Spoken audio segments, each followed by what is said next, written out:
เทคนิคการขายยาดมของคุณแม่ค้าหลังจากที่คุณดาราสาวแอบิเกลผันตัวไปเป็นแม่ค้ายาดมทั้งหาบขายและก็เปิดแผงนะคะเทคนิคการขายก็จัดมาแบบเต็มๆอย่างนี้แหละค่ะถ้ารักแม่ค้าสั่งมาคลิกคลิกถ้ารักแม่ค้าสั่งมาคลิกคลิกคลิกคลิกเลยนะคะพี่ๆค่ะ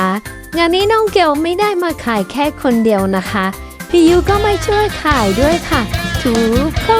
นอยากจะบอกว่า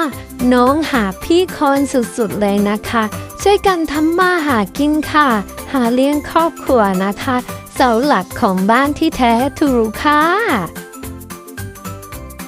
ถ้ารักแม่ค้าสั่งมาคลิกคลิก